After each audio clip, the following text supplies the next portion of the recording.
Alexander Volkanovski believes Max Holloway has truly earned a rematch with Ilia Topuria. When asked about the future of the featherweight and lightweight divisions, Volkanovski didn't hold back in sharing his thoughts. He explained that Holloway has already proven himself in the lightweight division by defeating top-tier fighters. Max beat Justin Gaethje, who I think is the #1 contender, and also Dustin Poirier, who just fought for the title, Volkanovski pointed out. He's literally beaten the two top guys, the ones you usually need to beat to get a title shot. He emphasized how significant those wins were. These weren't just random or mid-level opponents. They were elite fighters, widely recognized as the very best in the division. Volkanovski further clarified his point, noting that those were Holloway's only fights at lightweight, and he won both. His streak right now is against the two top guys. You'd say he would be next. You would think so, right? He asked rhetorically, inviting fans to consider the logic for themselves. For Volkanovski, it's not about popularity or hype. It's about what happens inside the cage. By that metric, Max Holloway has done everything necessary to deserve another shot. However, Volkanovski also acknowledged other names in the conversation. There's also Arman, he said, referring to Arman Tsarukyan. Obviously, Arman is probably meant to be the guy. Tsarukyan has been making waves with impressive performances, and many believe he too deserves a big opportunity. Then Volkanovski mentioned another potential matchup, Paddy Pimblett. They did the face-off. Yeah, they did the face-off. There's a bit of bad blood. He admitted he wasn't sure if that fight was happening or confirmed, but added, if it is, alright, so be it. While he didn't completely dismiss it, his tone made it clear he saw it more as a hype-driven matchup rather than one based on true sporting merit. Despite all the possibilities, Volkanovski returned to the central point. With Max, his next fight could probably be for the title. I think that would be fair. He emphasized the word fair, underscoring his belief that the sport should reward fighters who prove themselves against the toughest competition. Holloway's resume at lightweight, Volkanovski argued, is already stronger than that of many others who've been in similar positions. In his eyes, the logic is simple. Max Holloway has already defeated two of the biggest names in the division and shown he can compete at the highest level. Even though fighters like Tsarukyan are waiting for their shot and Pimblett is trying to climb the ranks, or even while Topuria currently holds the title, none of them have a claim quite as strong as Max. Volkanovski's statement adds fuel to the ongoing debate about who deserves the next big opportunity. It highlights the ever-complicated mix of merit, timing, and promotional politics that surrounds the UFC's biggest fights. But from his perspective, there's no confusion. If the UFC wants the fairest matchup based on accomplishments, Max Holloway is the one who should get the next title fight. Moving on to another news, Dustin Poirier believes that retiring was the right move. Despite falling short against Max Holloway and not getting that perfect fairy tale ending to his remarkable career, Poirier seems at peace with his decision. There's a calmness in his voice, a sense of acceptance that suggests he's truly come to terms with everything. In a recent interview with MMA Junkie, Poirier opened up about his thoughts and emotions after what may have been his final walk to the octagon. I feel content. Yeah, I feel content and happy with my career, he said, his tone reflective. I wish last night would have gone a little bit differently, but that's fighting. He acknowledged the unpredictable nature of the sport. You can train hard, follow a game plan, pour your heart into the fight, and still come up short. That's just the reality every fighter must face. Despite the outcome, Poirier said he truly enjoyed the moment. I really had a good time out there. I enjoyed the love, appreciated everybody, seeing all the positive energy. It's been an incredible journey, an incredible career. What an experience. His words captured how much the sport has meant to him. Reflecting on the lessons learned over the years, Poirier shared, I got to learn so much in these years of fighting. I'm just thankful. That gratitude was sincere. He wasn't just thinking about wins and losses. He was thinking about the growth, the discipline, the adversity, and the moments that shaped him both inside and outside the cage. He also talked about what it was like to watch the fight back after it was over. Going through the fight and immediately my thoughts about what just happened. I thought I did enough. But when he watched it back later, his perspective changed.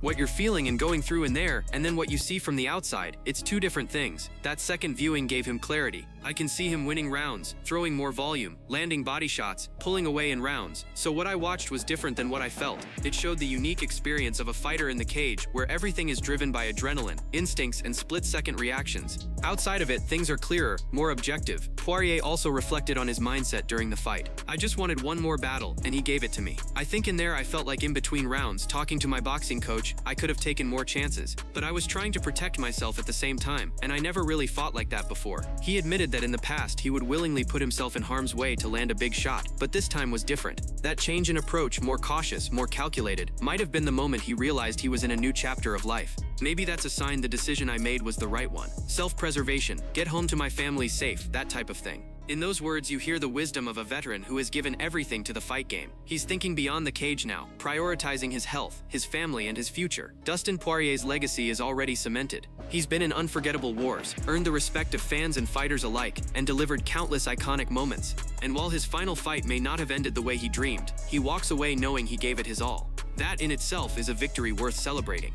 In other news, Jack Della Maddalena had some sharp words for Ilia Topuria, igniting attention online in the wake of Max Holloway's victory over Dustin Poirier. Topuria stirred things up by posting a photo of the BMF belt on X with the caption, "Still mine." The move was unexpected, especially considering he wasn't involved in the fight, coming off more like an attempt to stay in the spotlight and remind fans of his presence. But Jack Della Maddalena, known as JDM, didn't let it slide. He swiftly reposted Topuria's photo to his Instagram story, adding the pointed caption, "Little fella is a little confused." It was a subtle but unmistakable jab, suggesting that Topuria had no business laying claim to the belt. JDM took it even further by commenting directly, "It's actually mine." That comment wasn't just a throwaway line, it carried the tone of a challenge. JDM made it clear that in his eyes, he's the rightful contender in the BMF conversation. The exchange hinted at deeper tension between the two, possibly laying the groundwork for a future rivalry. Both Topuria and Della Maddalena are rising stars, each hungry for recognition and eager to establish dominance. And while Max Holloway's win over Poirier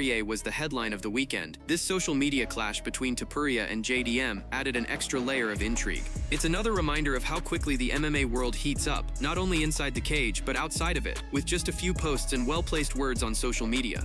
In other news, Jon Jones has made it clear he's unhappy with Dana White's recent comments, sparking a wave of discussion among MMA fans. During the UFC 318 post-fight press conference, Dana addressed the upcoming White House card, a historic event expected to showcase some of the sport's biggest names. But when asked about Jon Jones, Dana expressed hesitation, suggesting he couldn't risk putting Jon in a major headlining position. Though his reasoning was vague, it hinted at lingering concerns about Jones's past controversies or his reliability when it comes to high-stakes moments. Jon, however, was quick to respond and made his intentions clear. He wants to be there. According to Jones, he's more than ready to fight whoever holds the belt at that time. The name doesn't matter. He's prepared for the challenge. Dana, on the other hand, appeared skeptical. He posed a rhetorical question. Would fans be okay with Jon coming back and possibly winning the belt again? Then he added, "It's not even about him winning the belt. I just can't risk putting him in big positions in a big spot and have something go wrong, especially not on the White House card." That remark didn't go unnoticed. Jon Jones responded with a thoughtful but firm message on X. "I heard the comments made at last night's press conference. While I was a little disappointed, I'm still in the UFC's drug testing pool, staying sharp and continuing to train like a professional. I'll be ready for whatever comes next." His tone was calm, but you could sense the underlying frustration. He wanted fans and Dana to know that he's following all the rules, staying prepared, and doing things the right way. Jones also spoke about the deeper meaning behind fighting on the White House card. In a recent interview, he explained that this opportunity gave him something greater to fight for, a purpose that goes beyond belts and paychecks. "Fighting for my country gives me a greater purpose," he said. For Jon, this wouldn't just be another bout, it would be a chance to represent something larger than himself. He continued with a powerful message. "The silver lining in all this is knowing the fans see my heart. They see I am ready and willing to take on anyone to represent my country on a historic stage. For me, it's never been about the opponent. I'm chasing legacy, something timeless, something bigger than the moment." Jon closed his statement with determination and focus. "So for now, I'll keep grinding, stay patient and stay faithful. I'm ready to fight on July 4th. His response revealed a more mature Jon Jones, still hungry, still focused, and deeply aware of what this moment could mean. While Dana White may still have doubts, Jon Jones is doing everything he can to show that he's ready, willing, and worthy of the spotlight. Now the question remains, will the UFC give him that historic shot, or will the tension between him and Dana keep him off the White House card? In other news, Max Holloway responded to Ilia Topuria walking around with a BMF belt, and he made it very clear that it doesn't make any sense to him. When asked about the situation, Holloway didn't hold back. While his tone remained calm, there was a sharp edge to his words, an unmistakable mix of confusion and amusement at Topuria's actions. When asked if Ilia had earned a BMF fight, Holloway acknowledged his skills. "Oh, for sure," he said, giving credit to Topuria's talent and potential. But he quickly followed that with, "It just makes no sense what he's doing. Walking around with it, whatever." At the end of the day, when the UFC didn't put it up, it is what it is. To drive his point home, Holloway gave an example. "Did you see Islam walking around with a champion belt after beating Volk 2 times? You know what I mean. The belt wasn't wasn't on the line. Get over it, brother. His message was clear. Just because you win a fight doesn't mean you can claim a title that wasn't officially up for grabs. Then came a sharper jab. Why spend money on a damn belt? That's just crazy to me. I know you're rich now, but come on, that is a waste of money. Holloway sounded genuinely baffled that Topuria would go out of his way to buy a belt just to parade it around when it wasn't truly his.